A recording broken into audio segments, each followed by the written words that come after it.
सेई जगह ब्रह्मदंड स्पर्श हेबा कणी चक्रटी उज्जीवित हो जाए एवं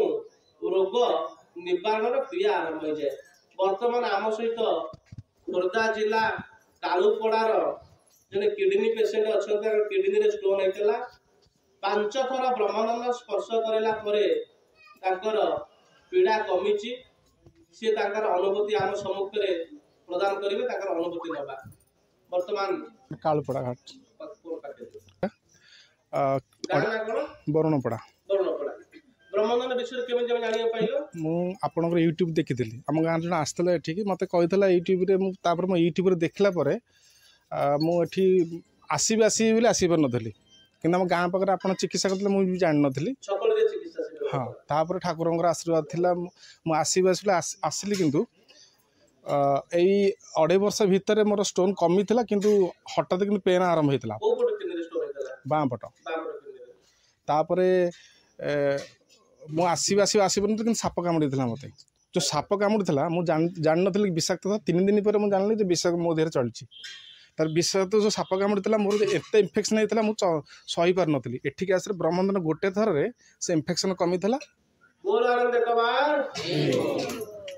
वर्तमान आमे अनुभूति आ गोटे नेले जे कि सापर विष जो कथा कहतली जे कि सर्प विषर जो थिला मात्र गोटे थर ब्रह्मदंड स्पर्श पर सर्प विष मध्य दूर हो गला या ठार पळे आसु तापर अनुभूति कोन अनुभूति कोन आपण जमी मत कही ब्रह्मदंड आप स्पर्श अन्य करुले किंतु चारि थर मत प्रायतः 50-60 भाग कमी दी पट आरंभ हो चार थर पूरा कमी है पूरा तेणु से रोगी अनुभूति कहते मु स्पर्श निजे कर स्पर्श अनुभूति कहले मु स्पर्श कर अन्य माने ब्रह्मदंड स्पर्श करते जे कि मु एठू मूलर कही मु कहीं ना लोक बढ़िया भयर एवं बाहर जिले में जेहेतु कार्यक्रम होता से मुझे निजे बसु नी तेणु कह देखिले ये जो ब्रह्मदंडर स्पर्श होगा द्वारा साप कामुड़ुवा विष जदि दूर होगा लगे मेडिकल साइंस रे प्राय मासे 2 मास समय लगे किंतु गोटे थर ब्रह्मदंड स्पर्श किडनी रे थिबा स्टोनर बा पत्थरर आकृति बा ओजन परिमाण धीरे धीरे कमी जाउची एवं तत् सहित साप कामुड़ुवार विष दूर हो गला। तेणु आपण मैंने समस्ते जेहेतु आम आलोच सबू रोगी आसुले कि समस्त छुआई जाऊे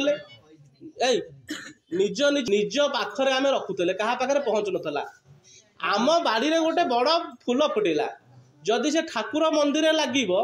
समस्ते पचारे फूलटा क्या बाईरे फुटीला ताहले लोक जानवे मो बाईरे फूल फुटिला कहीं तोड़े गचर रही झड़ी पचिगला ताले से फूलर मूल्य किसी अच्छी